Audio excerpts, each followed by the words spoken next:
Alright all, welcome back to some more of the Great Ace Attorney 2. So, picking up on where we last left off, we were pretty much investigating a possible new case that's opened up that involved the Great Exhibition as well as a few couple other things. So we're going to check that out right now, and I hope you all continue to enjoy watching. Now let's get to it. Alright guys, and we are back. So, currently I think we're supposed to move on to, what is that place called? New location's been added. To Lord Chief Justice's office.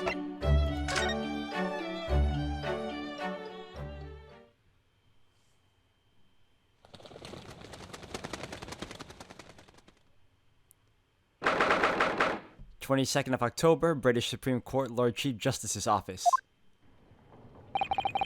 It's been about 6 months now since I was last here. But some things never change, like the sense of foreboding I always seem to feel in this place. It doesn't seem to be bothering Iris at all, though. She's happily reading over there. Oh, I love this place. I always find so many interesting books here. Of course, I was forgetting that you've been here before. The time we came here 6 months ago.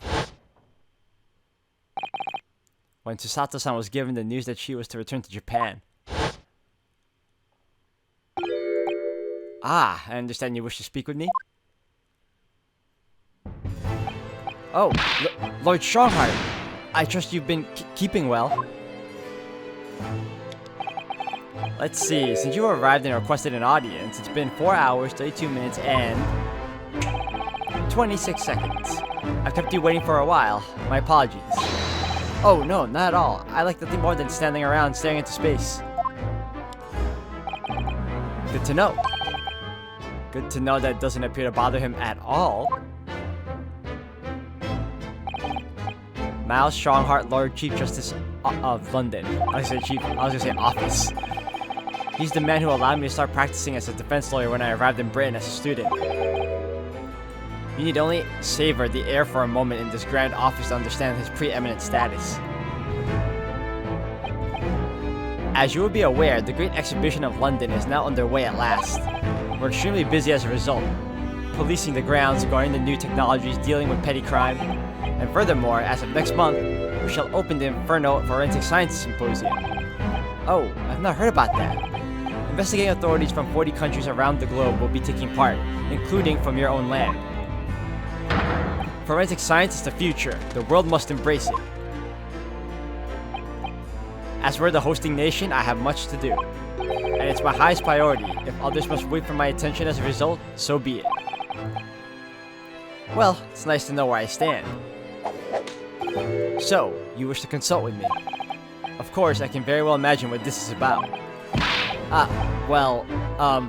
Thank you for agreeing to this meeting, my lord. I want to be allowed to start working as a defense lawyer again in court. That's what brought me here today. But actually, there's something else playing on my mind as it happens. Bruno, just take a deep breath and come out with it. Let's converse. Permission to work. I actually came here today to ask for your permission. Go on. 6 months ago, my right to work in court as a lawyer was revoked and I was told to spend my time studying. Obviously, I'm very sorry for what happened, but the thing is, it made me understand what it really means to defend somebody under the rules of a foreign justice system. And I desperately want to have another go. Please permit me to enter the courtroom again. Mr. Naruhodo. Yes. Here it comes. I'm sure you haven't forgotten your position here, have you? At best, you are a substitute for your compatriot. This was never your intended role. Well, that's true. The Japanese government actually sent my best friend on this study tour, not me. It should have been Kazuma. He was so determined to bring change to our own justice system at home.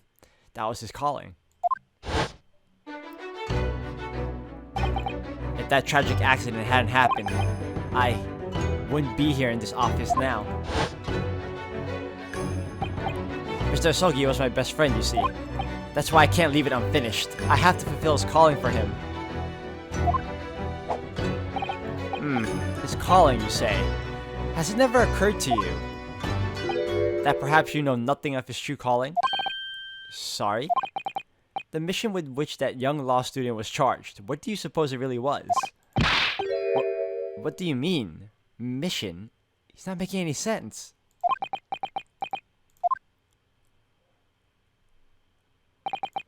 Never mind. I've read all reports you've submitted over the past 6 months. It's clear to me that you regret your actions and have been studiously obeying your revised instructions. Do you mean... As of this moment, I reinstate your license to practice law here in Great Britain. Oh, yes. Thank you. Thank you so much. That's wonderful news, Runo. In fact, I believe I have the perfect case to mark your comeback. A curious affair. You'll consider it, I hope. Of course, please tell me more. Alright, what's this about? You described it as a curious affair. Yes, that's right.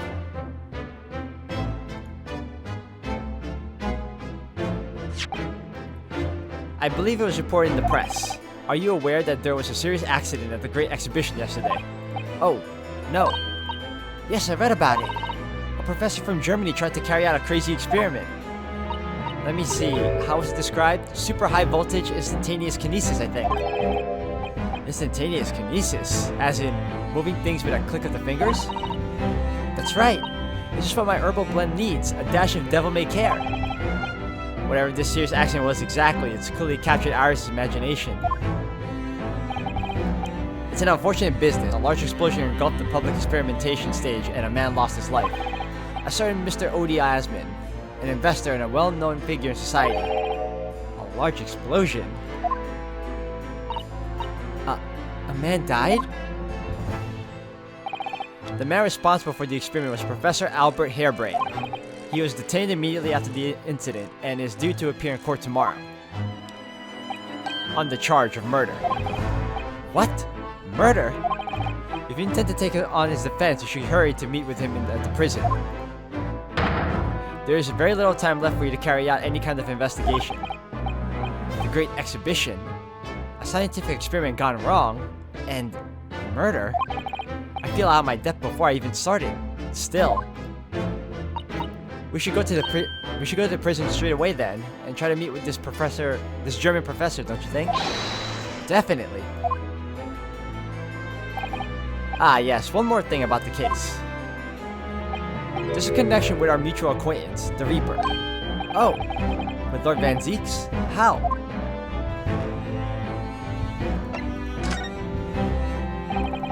All sorts of conferences have been taking place around the world to coincide with the Great Exhibition. And next month, the largest and most important of them all will take place at last. The International Forensic Science Symposium. It does seem as though criminal investigation needs to embrace scientific methods, doesn't it? Exactly. London, the global epicenter of culture, science, and wealth, now has population exceeding 6 million. Sadly, crime in the capital is growing at a similarly startling rate. So it's imperative that we use the latest scientific methods to investigate and resolve cases as efficiently as possible. Which is what's known as forensic science, isn't it? Exactly, the future of policing.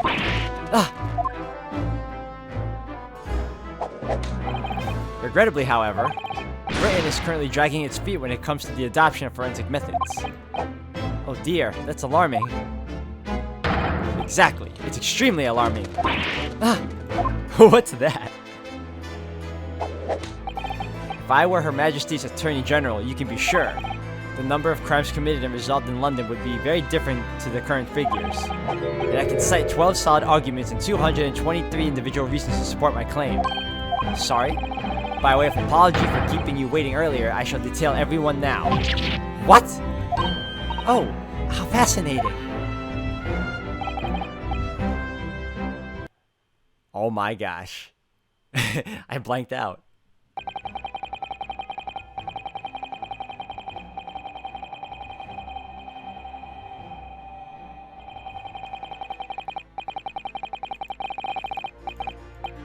And that more or less sums up my feelings on the matter, in the simplest of terms, of course.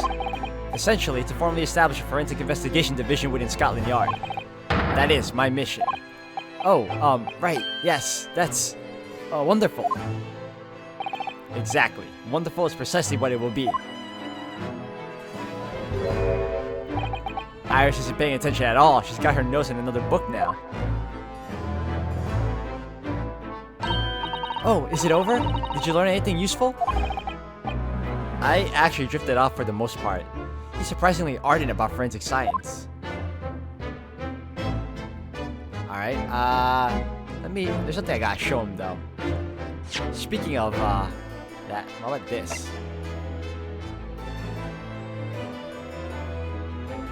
Hold on a second. Back. Wrong one. Wrong one.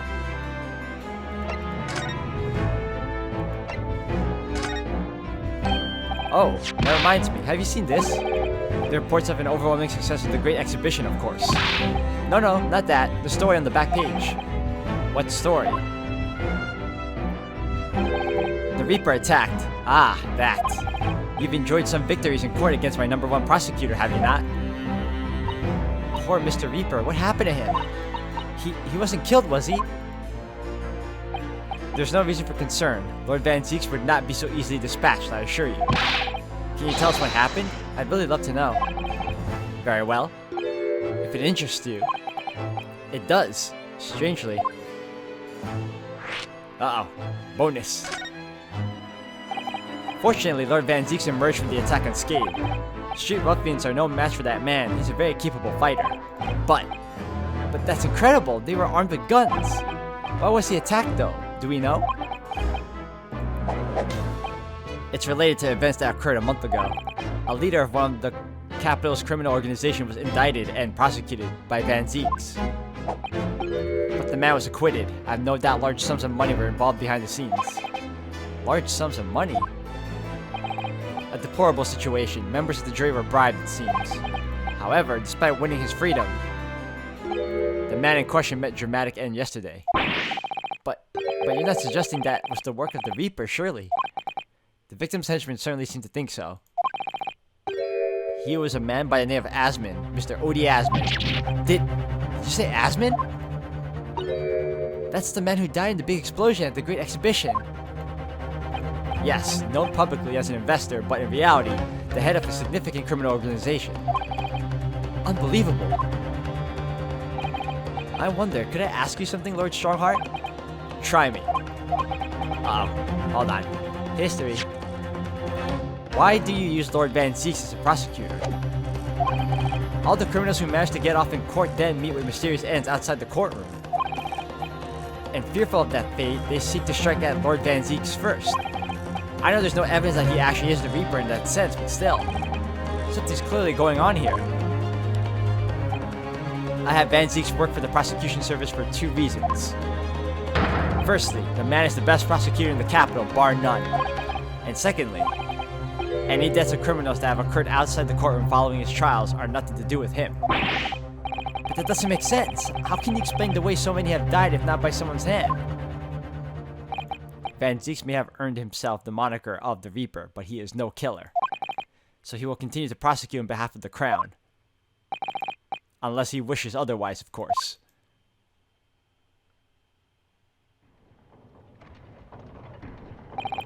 Well, I must be leaving for my next engagement. I'm already 11 hours and 16 minutes late. My colleagues may be starting to fidget. 11 hours late? That's quite something. That meeting had already started when I arrived back here for this engagement with you. So lateness was inevitable. Time stops for no man. I'm sure it stopped for me during those 12 solid arguments and 223 reasons. Oh, yes! Where would I find Lord Van Zieks now? I would assume he's at his office. Right. I'll go and ask him about the attack in person. I want to get this straight from the horse's mouth. Away with you now. I'm leaving Professor Harebrayne's defense entirely in your hands. Oh, of course. Yes. Thank you very much, my lord. Alright, time to move on to new location's been added. The prison.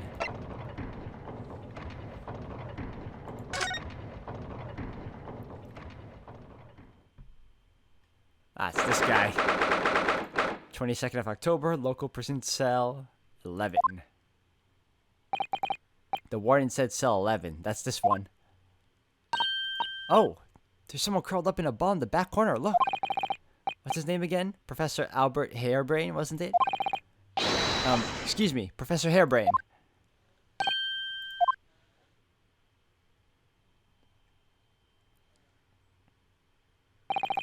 Who are you? I'm Ryunosuke, not a lawyer!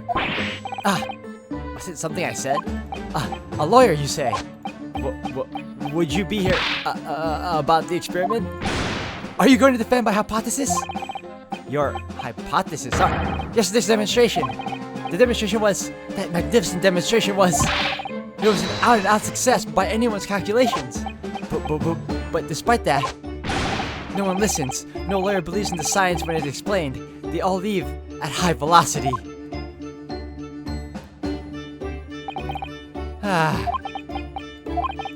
Now, it's probably not a good time to mention that your zeal made my concentration leave for a while, too. Alright, let's converse then.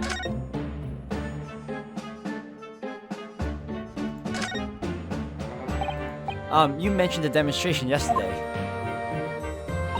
The papers have called it a spectacular failure. After all, a man died in an explosion, didn't he? Ah! Yes, you can interpret the results that way if you really want to. Well, I suppose in the strictest sense.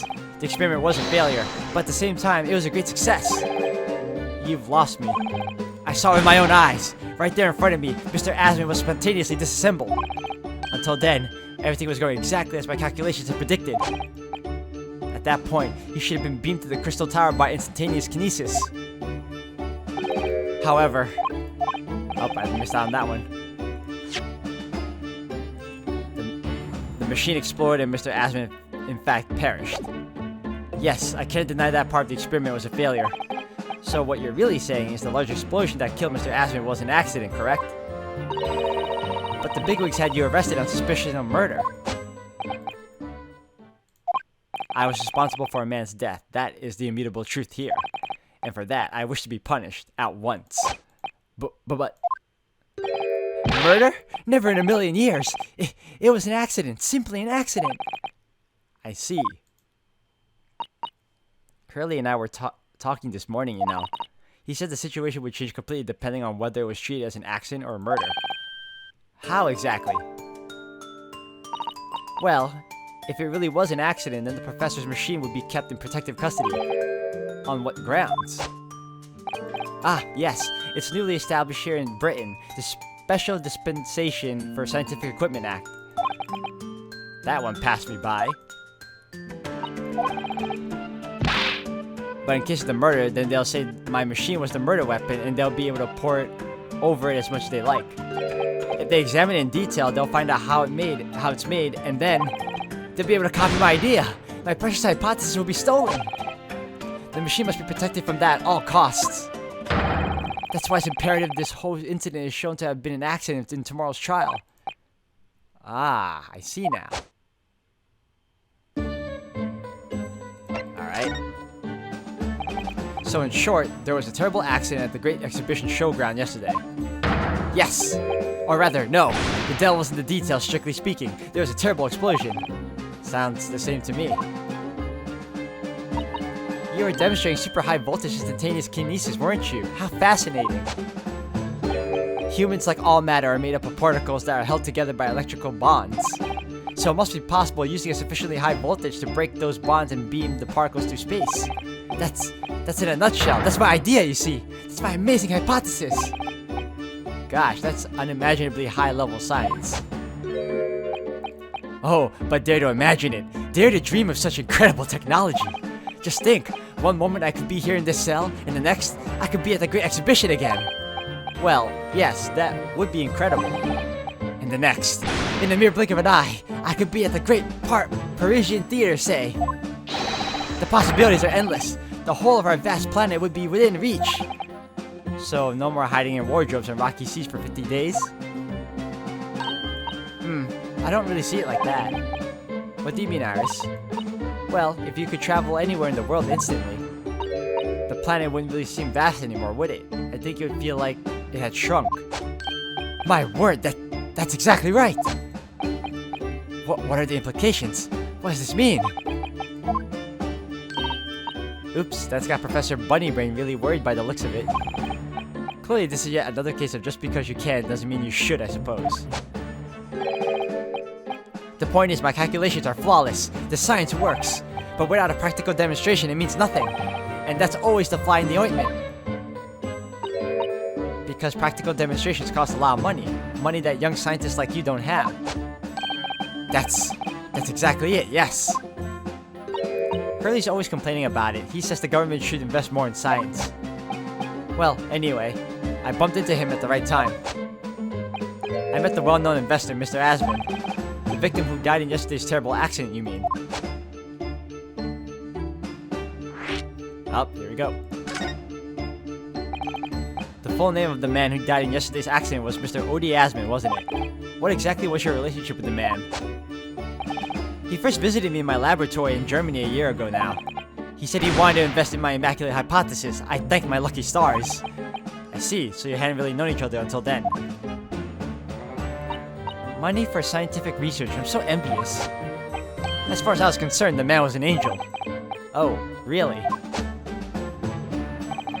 An archangel even. He was prepared to fund the practical demonstration of my hypothesis for presentation at the Great Exhibition. And if that went well, I could expect additional financial support for my research from the British government. Mr. Asman provided me with money and an exceptional engineer. He produced the machine to my precise specifications. But then your dreams were blown to dust in one enormous explosion.